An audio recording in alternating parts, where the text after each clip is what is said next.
Hey y'all, welcome to Cut and Uncut with Daphne and Bonnie Violet. My name is Daphne and I'm cut. And I'm Bonnie Violet and I'm Uncut, where we talk about all things trans. And then some. And this week we're going to be focusing on pop culture and spirituality.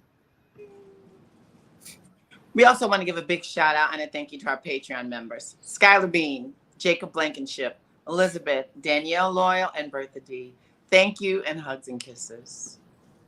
And, watch us on YouTube, listen to us on Spotify, join us on Patreon, follow us on TikTok, and get that merch. The links are in the description.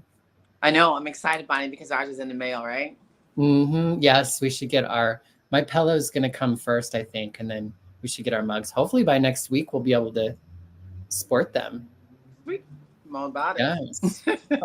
I feel like we're missing, forgetting something. Are we forgetting something? And we're live, so. No, I think we got everything. Yeah. It was because it went too smooth. So. I know, right?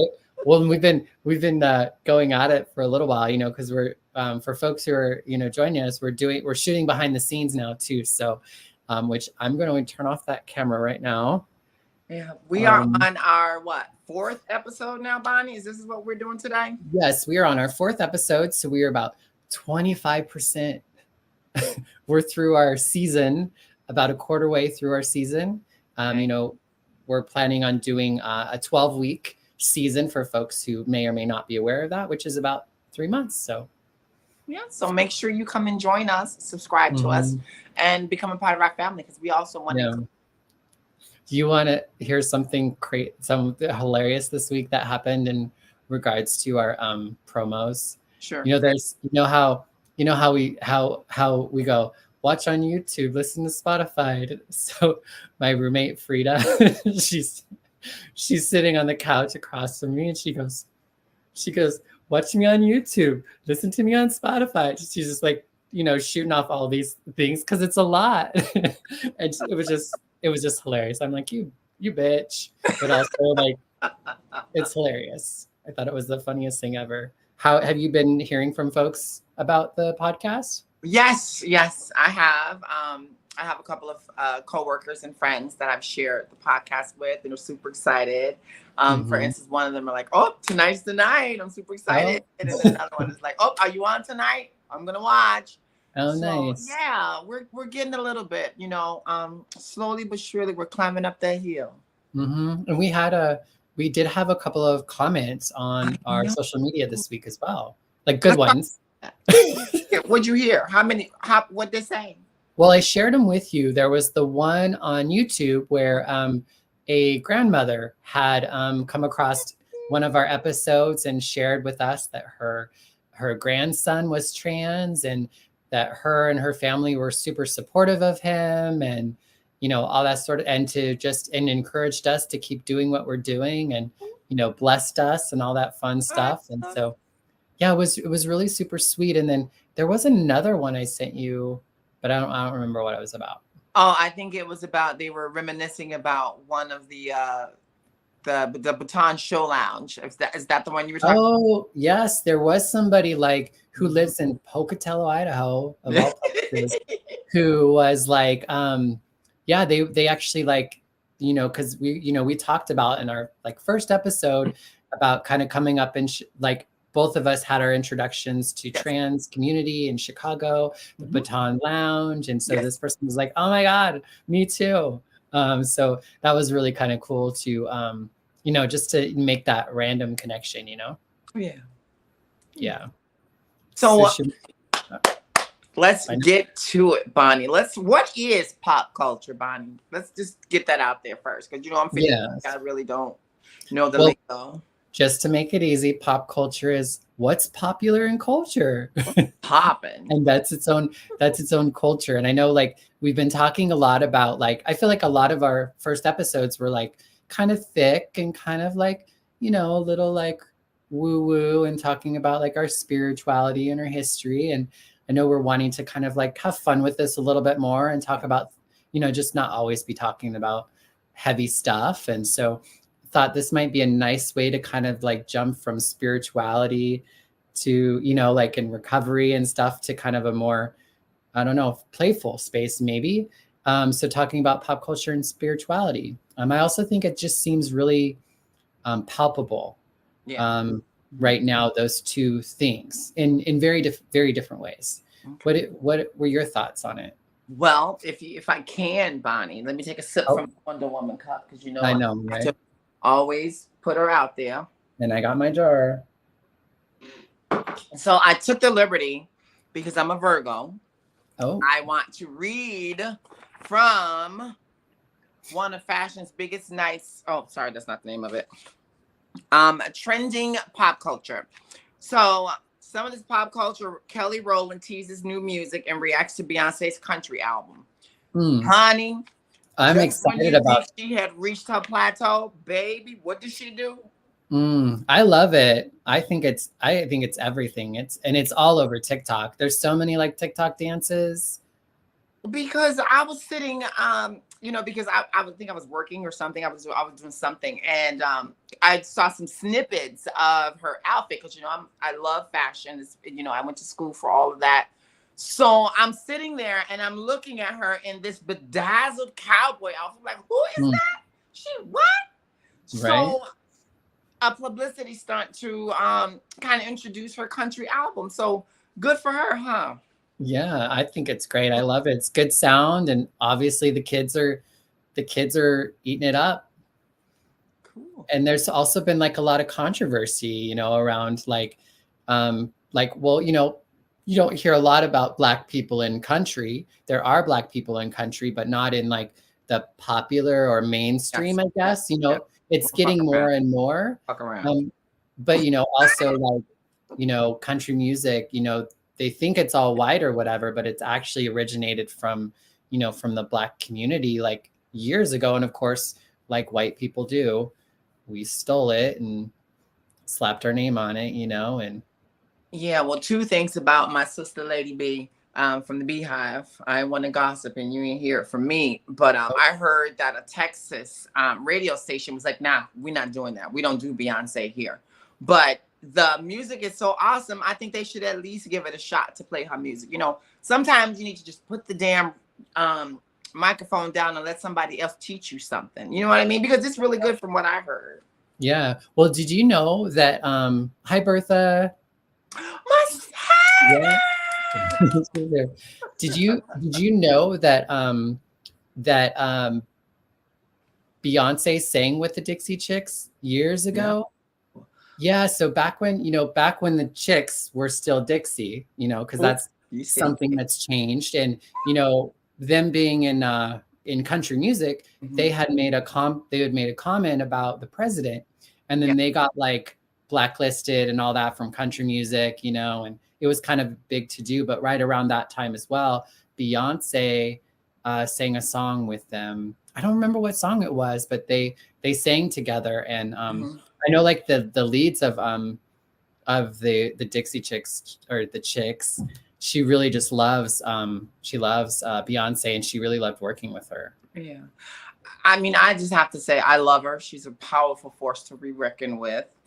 And my Bertha said, "Yep, they got canceled." Probably one of the first. I mean, I wonder if that was kind of one of the first big. I'm sure there were plenty of like getting canceled before, but I almost kind of feel like maybe that was one of the first like the shade cancelings that happened. Well, a part of the spirituality part. They say Miss B is a witch. And they also say that she's a part of the Illuminati. And that's just what I hear. I ain't one to gossip, and you ain't hear from me, but that's a part of the spirituality part on that piece of pop culture, Miss Bonnie Violet. Put that in Bonnie Violet. Well, and I don't know if that's spirituality or more about religion and politics. Like that's causing that sort of like rhetoric, or the witch hunt, so to speak. The witch hunt, Salem witch trials, and all that happened a long time ago, but there's still modern day witch hunts. They're not always talking about witches, but Are you a good witch or a bad witch? Witch is a witch. Okay, moving along. So then we have Miss Jennifer Lopez announces This Is Me, now the tour. What do you think about Jennifer Lopez in the pop culture eye? I don't know. I mean, she's not in like the like Man in the Eye. I feel like the things that I've seen are more around like Ben Affleck. But she did recently, didn't she recently like publicly like talk about her non-binary? Ooh, no, I didn't hear about that. I thought she shared a story about like her, and I don't remember the term. I'm a horrible queer person, but like somebody who's non-binary, and like the same status of like a niece or a nephew. Yeah. I don't remember what the term is a nibbling, I think. But anyway, I think she had talked about that. That's all I know as far as like queer pop culture-ish, I guess. Well, I have to say, because her music is so fabulous, you know, she's got these great beats and her voice is awesome. I love the way she moves, and her fashion is always on point. Plus, she has an amazing movies, which she has another one coming out right now. So I think Jennifer Lopez is still a major factor and still in the front running of when it comes to being still relevant in any culture. It's not just the queer culture, but you know, J-Lo, she's J-Lo. Yeah. No, I agree. And I think as far for music, that's what I've got.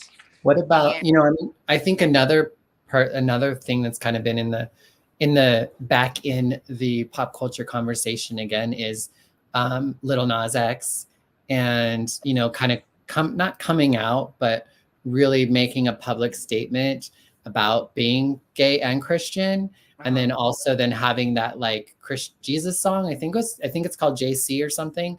But I know a lot of people were up in arms about, you know, that video and stuff. And it was really interesting because the Devil made a cameo again, which, you know, the Devil was in the first Montero, you know, the Call Me By Your Name. What was it? Call Me By Your Name? Call Me By. You know, I don't listen to Lil Nas, child. You don't listen to Lil Nas X? Mm-mm. Oh, it was like he was like stripping, like and lap dancing. He took a strip pole down to hell and then gave the Devil a lap dance. But it was like a huge, like, you know, all the Christians got up in arms, but a lot of don't blame them. Well, yes and no, but I mean, it's like that's what they tell us. So it's like, you know, they're always telling, you know, there are certain parts of Christian faith that you know, that is constantly telling gay people and queer people that we're going to hell and we are demons and of the devil and all that sort of stuff. So it's like, fine, then this is, you know what I mean? Like, then just kind of embrace it or whatever. And kind of, I mean, I think that's how we have to do that in order to kind of heal. And I think to really like, you know, hopefully push to change the narratives of things. Bertha D has a comment. I haven't read it yet, but let's go ahead and go with it. Do you want to read it? Says one day y'all should break down all the letters and what they mean on Legitimaquois and Spectrum. I just saw a vid on someone wanting to be called Zer. I want to be mindful, but damn y'all. It's a lot to come up with, and it's also, you know, I think there's a lot of folks who want to understand that LGBTQ plus, you know, LGBTQIA plus 2S, you know, community. And that's kind of like the whole thing. I don't think you can, my aunt and I have a podcast that we were doing, and she's a conservative Christian.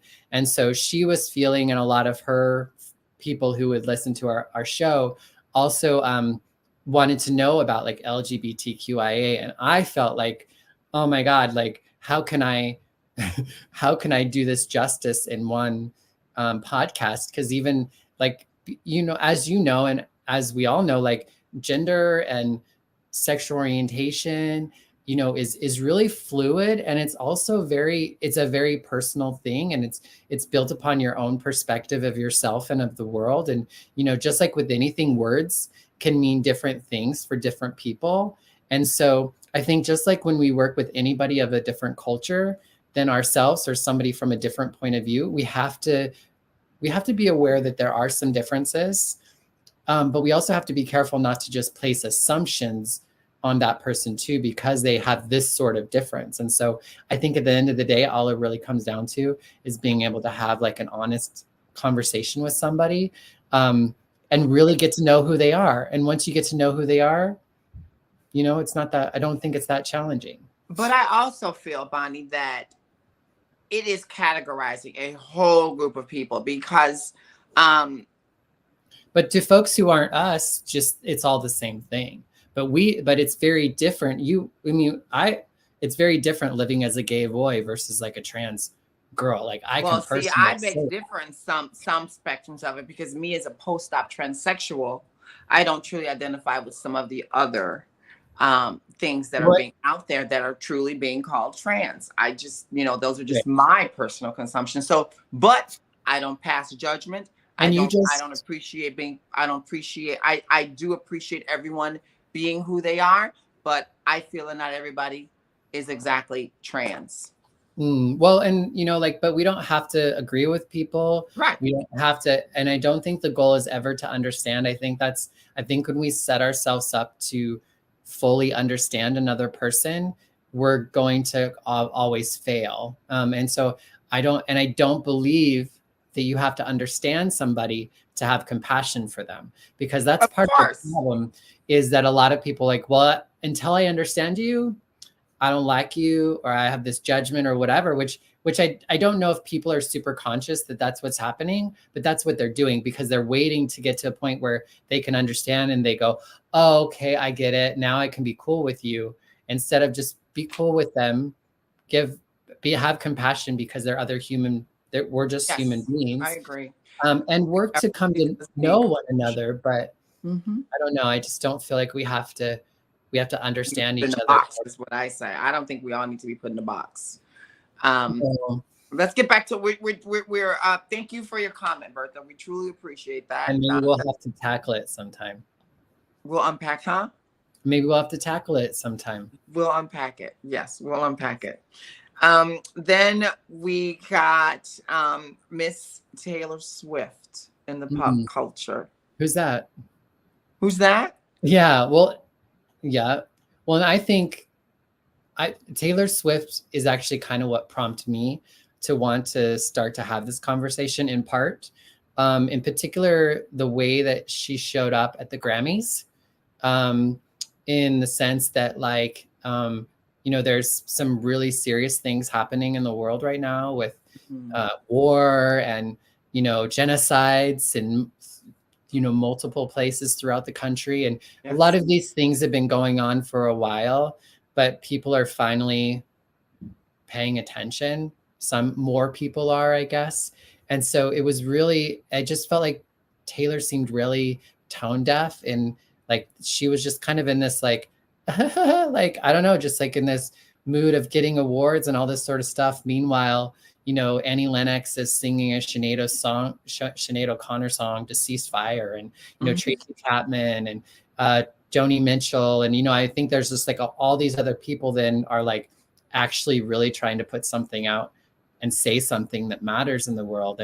And she just like, and it's happening like in the same room. And I just think that there's something, that's not clicking there. It's kind of like with the Super Bowl, how, the Super Bowl just happened, and then there were bombs that were dropped during the Super Bowl, $7 million for a commercial spot, for the Super Bowl. Like, that money could be going in so many different places. Yeah, I think back in my day, and I'm always going to go there, we had We Are the World. We have Angelina Jolie, who is doing a lot for the African continent and bringing what she knows back to the United States. Her adoption of all these different children. Madonna doing the same thing, breaking these cultural barriers to show unification. The We Are the World, the donations, and just these platforms are so strong and they can make such an impact. But we are focusing. We're being made to focus on who said what and who's wearing what and what commercial is going to be very popular.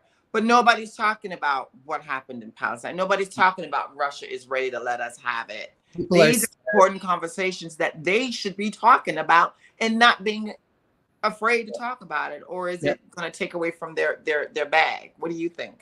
Yeah. No, I think people are scared to say anything because there's always some sort of something that's, you know, somebody's not going to like what he's going to say. And nowadays you have an opportunity to say what you want to say. And I think people also have more power. I think people realize that their audience and like us normal people are like, we matter in their, and even their get in their bag or whatever, you know? So I think that we have more power in general as just people in general, you know, who aren't celebrities or, you know, whatever, who are consumers of this stuff. And so I think people are more concerned that we're going to actually not like them anymore, or not buy their products, or not listen to their music. And so I think they're all just, we should do more of that. I think they're chicken shit and, you know, and cowards. But, you know, I don't know if we should, I mean, I'm ready for the day of celebrity to go away.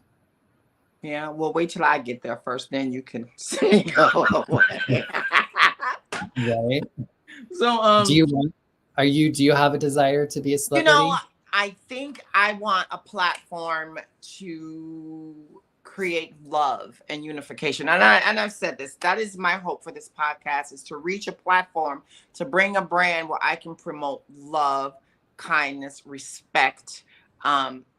Don't be afraid to speak your truths, because it's a hard journey to handle, but you also have to be prepared for the reaction. And that's the reason why I was afraid of doing it, because people are crazy out here these days, you know, but I guess you have to get thick skin. What do you think?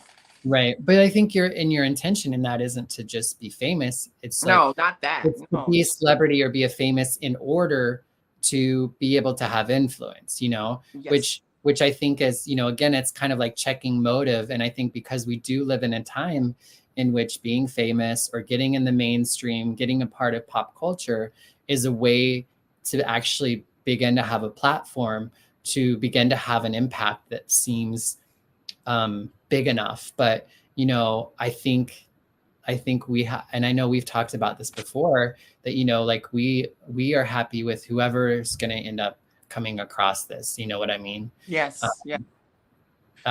Yeah. So we also have some talk around the P. Diddy and the Jay-Z scandals. What do you think about that? You think there's anything going on with that? Because that's what they're talking about. They're not talking about he's doing anything good. They're talking about he did some things to another artist, and a lot of other artists are stepping up to throw him under a bus. And then it was marked that Jay-Z is next. Where is the positive? And then I want people to join in. I know, Bertha, you're very smart. You know exactly what's going on. Share your thoughts on what some of this influential people can do to I think there is maybe a reckoning that's happening.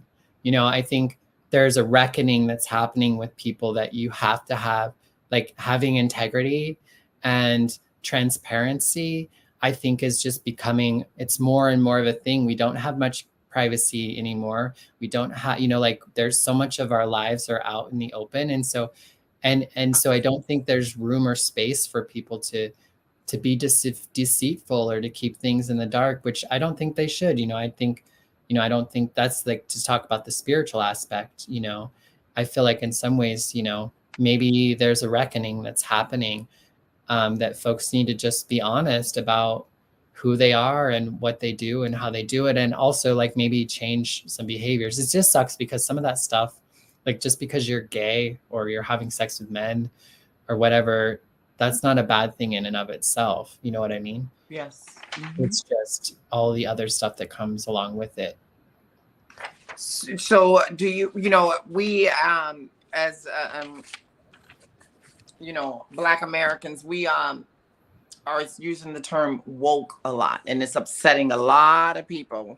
And I think spiritually that's what the world is experiencing now. A lot of people are being awakened to a lot of the things in the world that just don't fly anymore, you know, and we need to do something about it. So I don't want to say it's bad for people to, you know, shame on you for, of course, shame on you if it is true. I'm not saying if it's true, if it's not. Right. But what I think I lost my train of thought. But what I'm saying is that if this is important, then use some of the positive influence that you have to build, to build things better. Yeah. So, I mean, at the end of the day, we're all like humans, and like we need to take accountability and acknowledge for ourselves, but we're all also learning.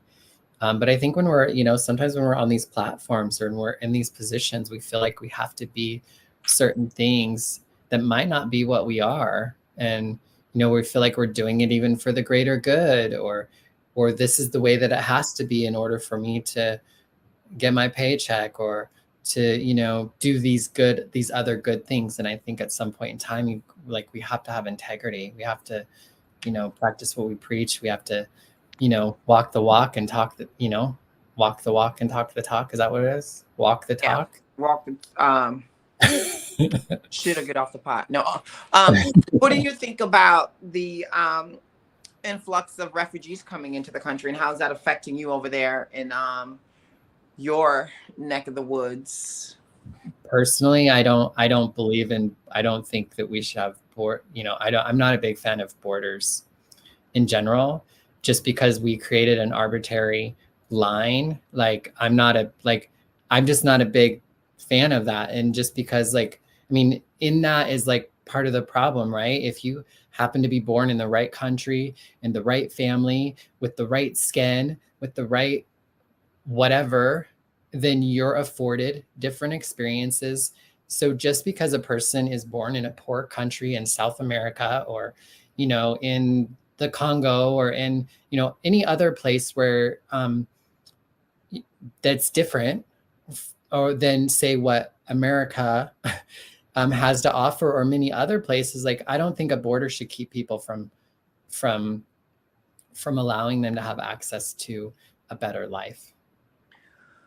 I think I agree to. I think there needs to be an equal balance. But when you have a powerful country like America, who has all of this power, and then we're unequally, unbalancing the scale to at least have some of these other countries to have these experiences, or to educate them to understand what we did to better this, give it an equal take thing.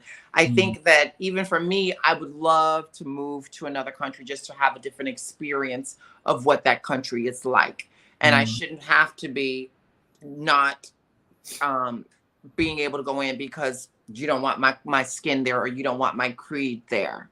Right. I think there's a lot of things that hinder those experiences for people to even go and meet somebody and maybe fall in love with somebody and have a family and create these things. I think there's, like you said, there's too many boundaries out there, too many too many walls to have human experiences the way that we think they should be. So I agree with you, Bonnie, on that. Well, and I think it's really hard to know what's actually happening. I don't know that things are all there. There's some difference, of course, right?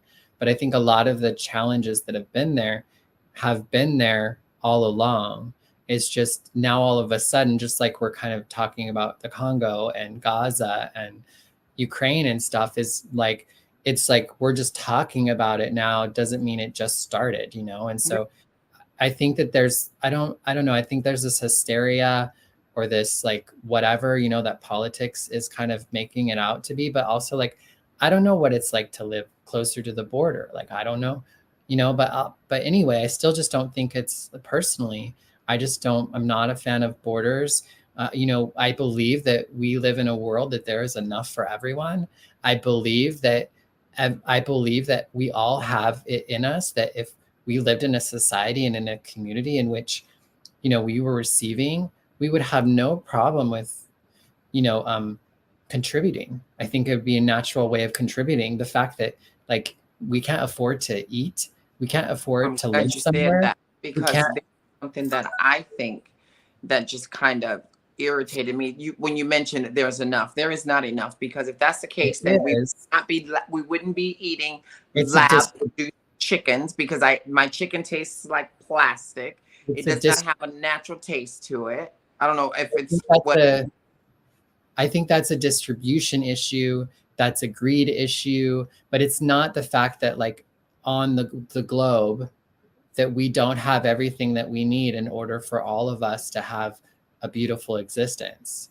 You know, it's our governments, it's our you know, vastly different money, you know, like I think that's like the big thing. You have people who have billions of dollars, you have people who drop $7 million, you know, even churches to you know, put an ad at the Super Bowl, and yet, you know, there are people starving or without housing or without medical care, like probably that are in those churches or in those spaces. You know what I mean? We're just packing not stadiums with thousands and billions of dollars well, and that there's lots be of used for human aid. yeah. Instead of a football game, it should be a rally for human aid. Yeah. We're not thinking about the right things. It's hard because we can't just like flip a switch and make it that way, because we have years and years and centuries of like causing harm. So most of us are dysfunctional, we're harmed, we're hurt, we're in pain, Hurt people. we're in desperation, we're in fear, and being in all of those states for long periods of time, it doesn't afford us to be able to bring our best, so that we're, you know, we're making the best decisions for ourselves, or we're not feeling like we have to do desperate things in order to survive or be okay, or just being, you know what I mean? Like, I just feel like it's really like, it's a lot when you start to think about it all. And I don't think there's like one big answer, but you know, like there's just so much, we try to control so much and create all of this barrier. And I believe that we're all connected, like spiritually we're all one. I was reading, you know, I'm still I'm in school for my bachelor's in science for project management. So I've been taking this class on Egyptian tombs and treasures, and I'm reading about the pharaohs and the mastabas, and how some of these pharaohs began to mass all of this wealth, and what they used it for was to create these elaborate pyramid tombs for the afterlife, in the name of spirituality, for the afterlife. But yet they went into these other parts of the country and massacred and killed these people and hoarded their gold. So it's not that it's new, and it's not that America has done this only. This has been going on for centuries of this type of behavior. And you know, I guess that's just what it is. It's learned behavior. I mean, yeah, it's hard because I think there's a level of acceptance, but I think my spirituality, and I feel like part of my purpose in my existence is, while I'm here for the small and limited time and in the small and limited way that I am, to do my best to try to make the world a little bit better place for more people, if even just a little, you know? And I feel like that's all I have the power to do, you know? And I feel like I believe that's my calling. But I think, I mean, I don't want to tell everybody, but I think that's our calling. I think that's why, you know, some people believe that we just keep coming back, or, you know what I mean? And I just feel like that's part of it, is we're trying to get to a place in which we can actually show love and respect for one another, and not be fearful of one another, and to be able to be generous and kind, and all these sorts of things that I know that deep down within us is more our nature than what has developed in us and has been passed down from generation to generation due to systems and structures and violence and all that stuff. I don't know where I'm going with all this, but well, you know, yeah, I had something and then I lost it. You know, my sister and I, we went to a movie last night. We went to go see Bob Marley's movie last night. And it was so cute to see her she's, yay, Bob, and she's singing. There's a Bob Marley movie? Yes, it came out yesterday, as a matter of fact. I would love to see that. And this is my sister's husband, but she could keep that Bob, but I would definitely take the new one. This actor, he was gorgeous. But I really have to say, I value her opinion on how this movie went. Oh, there she goes.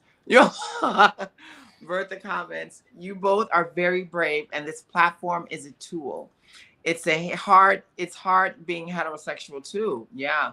And female and black and educated. People just don't know how to even say hi. I ask for your name to be safe. That's powerful, Bertha. Yeah, and very well said. And I think that's a big part of it is a lot of us are, are hurting in a number of different ways, and hurt people, and healed people heal people. And Yeah. I feel like I mean, I just even think like growing up, I knew who my neighbors were.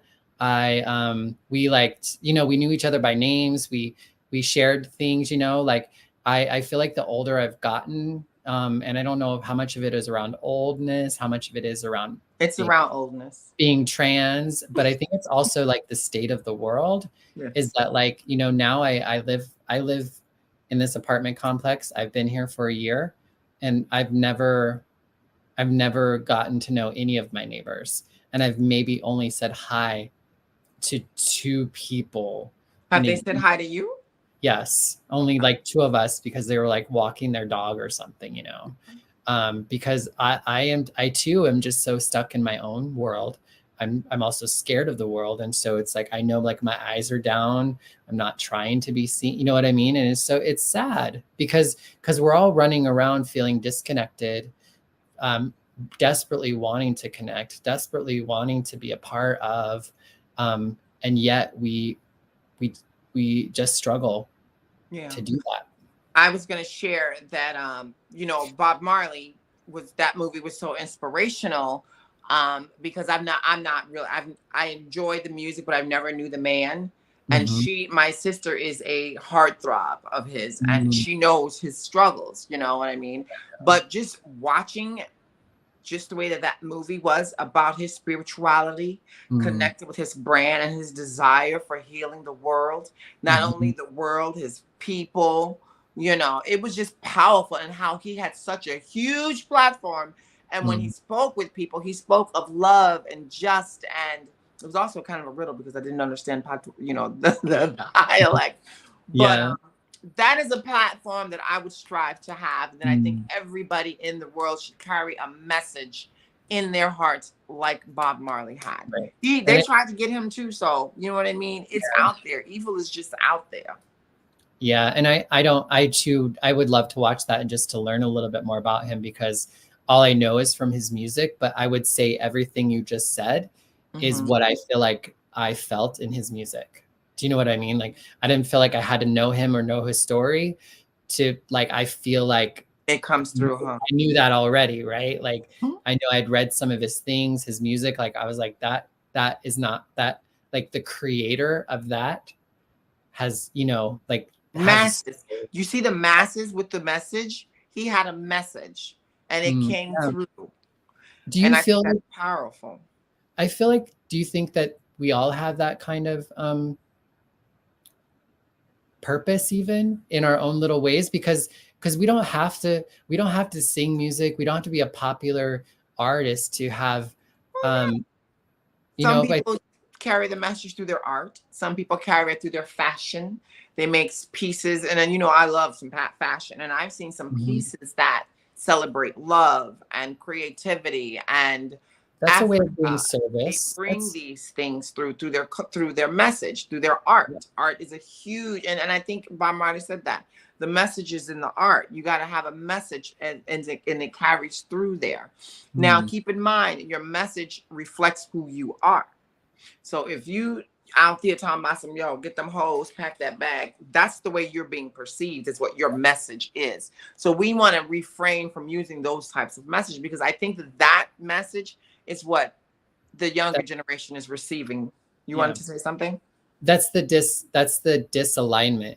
That's the like being unaligned with yourself and like what I would say your spirit or your higher self or your purpose. It's like there's this contradiction, which we see happen or this dissonance that a lot of us have that we're just not aware of, where it's like I believe something different in my mind, and yet I'm doing these other things that are not congruent with, like they don't match up. And so that's lacking integrity, you know. And that's what I've really appreciated about recovery and getting in recovery, was that it allowed me to remove some of the distraction, because that's what drugs and alcohol was for me. It was a distraction, it was escape, it was a disassociation, but also like when I had to recover, it robbed me of so much of my life and my ability and what I could do, and I just kept falling short. And so Yeah.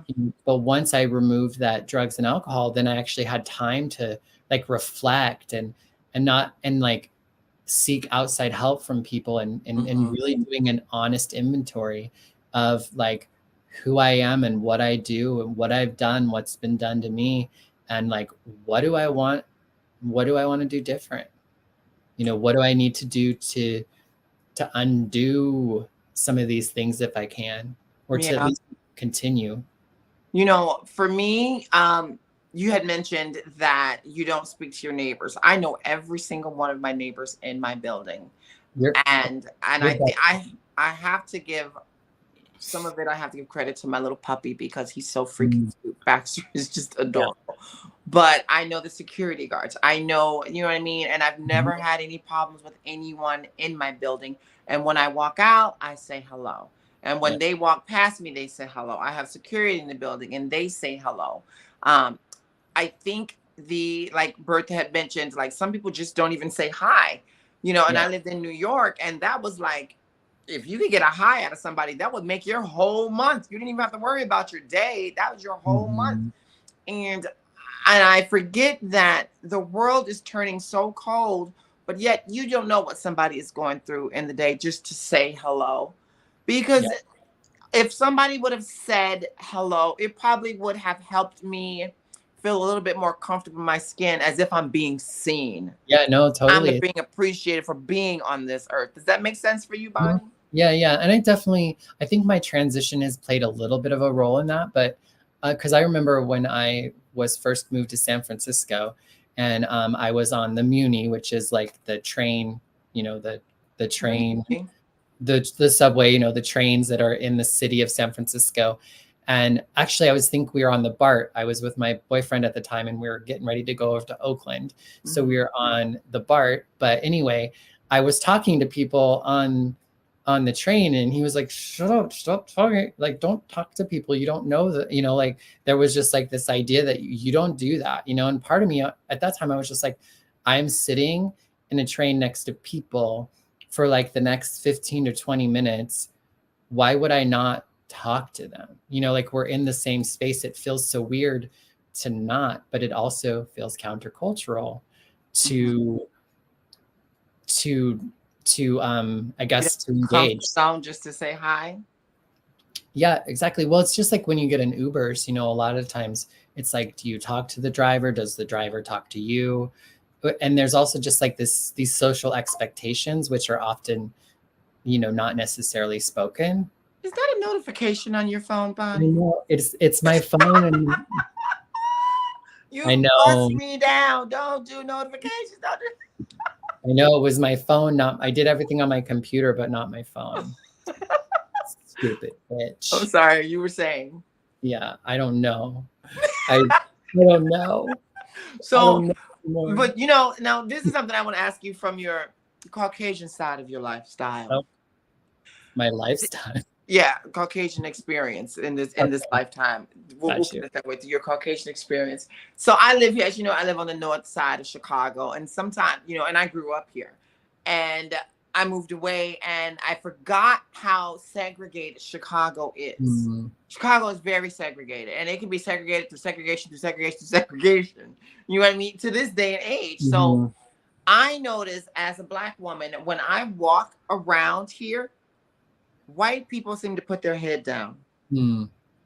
Now, is that something that white people are taught to do when Black people come past? Or is that just a thing? It baffles. I don't think it's in my head. No, I don't know that it's in your head. I don't think that we were like told that, but we were told that. Like, break it down, sweetie. So we were told that in media. We were told that in how they portrayed people different from ourselves, and the stories that people have told us about people different from ourselves.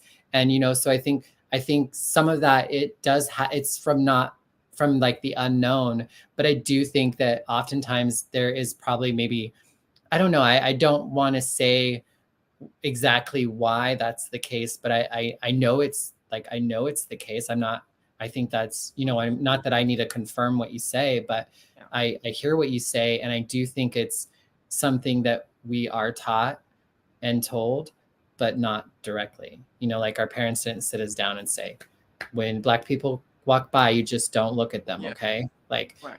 eyes down, make no eye contact, like there's not that, but, I know that I grew up, cause I grew up in a mostly white area.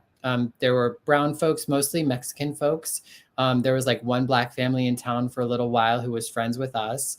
I'm Mexican, but I'm super white. And so I was very aware of the fact that if my skin was darker and I was living if my dad was more connected to his Mexican roots, that I would probably have a different experience in that town, and how people would look at me and perceive me, and what opportunities would be afforded me because of that. And so I think some of it does depend on where you're at in the world, but I think segregation, that separation by color, I mean, even colorism is a thing even when you're in communities of color. You could be, in a Black community and there's still like light skin versus dark skin, or there's like there was a thing on AI, talk about pop culture, that I saw about Barbie, and you do like a Barbie search about AI in different countries and stuff, and all of them are lighter skinned people.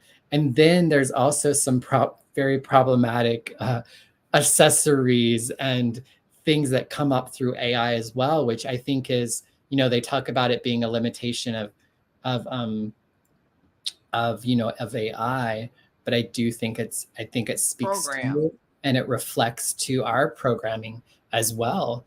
And we have to do a lot to change that, because a lot of the programming happens when we're not even paying, like we're not even paying attention, I know I had a lot of, I remember, this is kind of, I always cringe to share this, but I remember when I first kind of had a moment of realizing my racism. When I was like 18 years old, I moved out to Phoenix, Arizona. And it was like the first time I kind of like moved away from Idaho, and so I was in a city where there was a lot more people. So it was a huge culture shock in the sense that I was always surrounded by people. But I remember having this like moment of, if I was in a room, like a waiting room, and there was a white person and a Black person, at that time in my life, I probably would have talked to the white person first. And I was like, is that, you think that's because of familiarity? I was like, that's fucked up. But I'm all, what, there was like an awareness of like, that's fucked up, but I know that's what I would have done in this situation. It's vastly different now. But, at the time, I was 18, like, and it took me, I think, getting away, because I never would have said I had a racist bone in my body, or a racist thought, or, any sort of bias. But it was there, and as I've gotten older, I continue to find biases and, either preconceived assumptions that I don't even have to be I don't have to be cognizant of, that are happening. But one thing I do want to say that I love is, I love Black women. I know that's right. Because, well, and I love how they show up in the world and how they've shown up in my life. I'll just to give it, like, whenever I get a compliment in public, it's almost always a Black woman.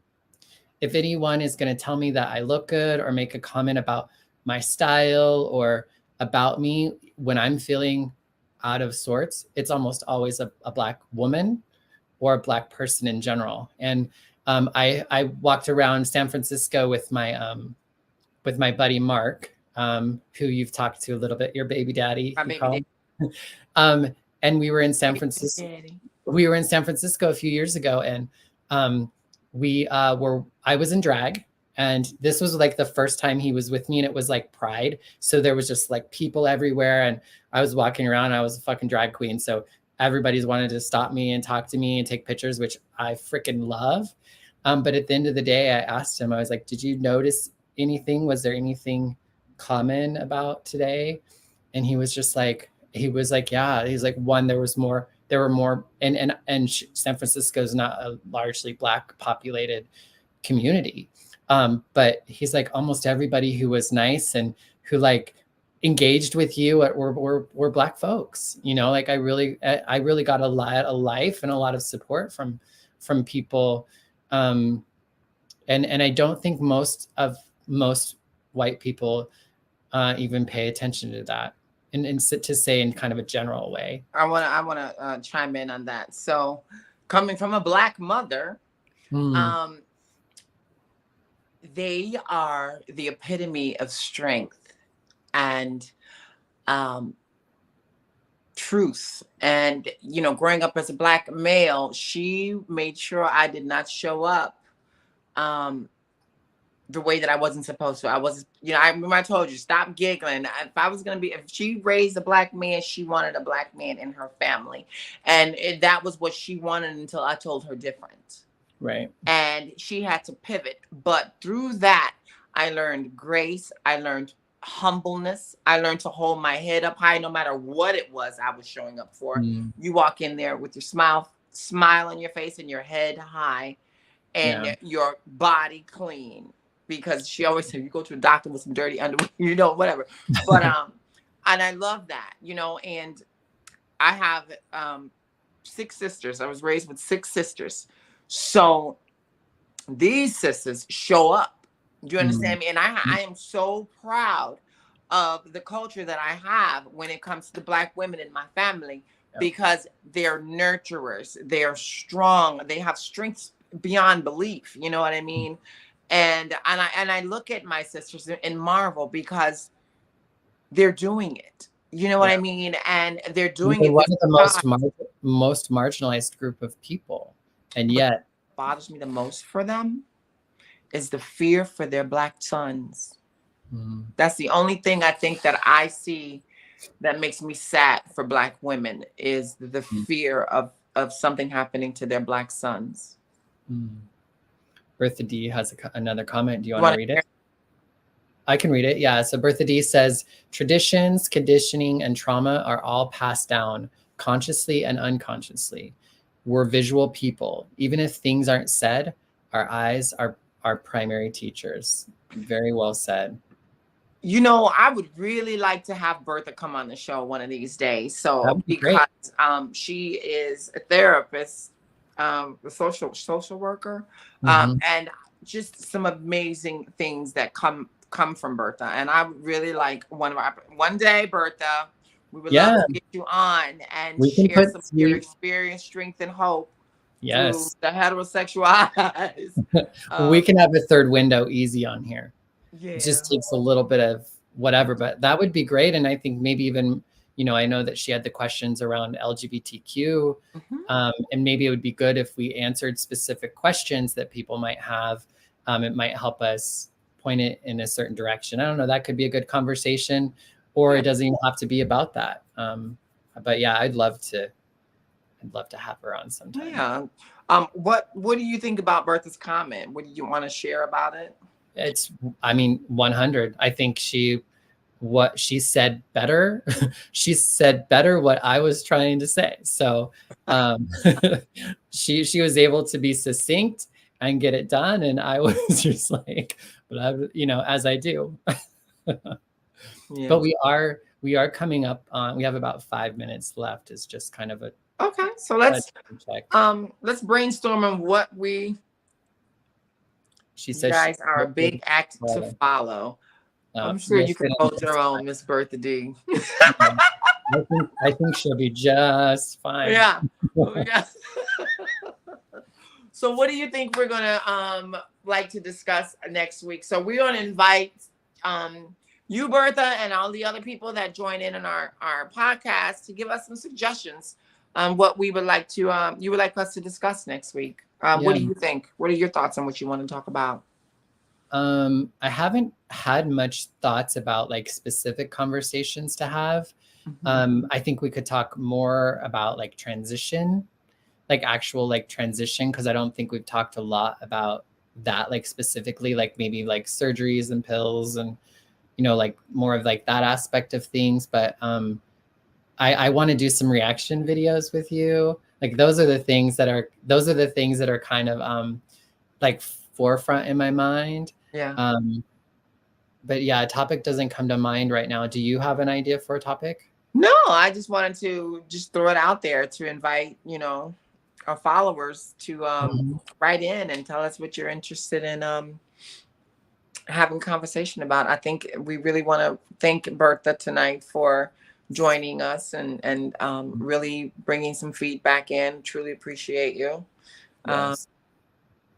And I think that's all I got, Bonnie. What do you want to? I mean, I think we could probably just call it a show, huh? Call it an episode. Wrap. And let me put on our little behind the scenes. You gonna play that for the people? Oh, you Anyway, I was gonna try, like to kind of actually have it accurate, but I don't think I'm gonna be able to do it. But anyway, let's just say goodbye. Goodbye, everyone. Bye. Or they say bye. Bye.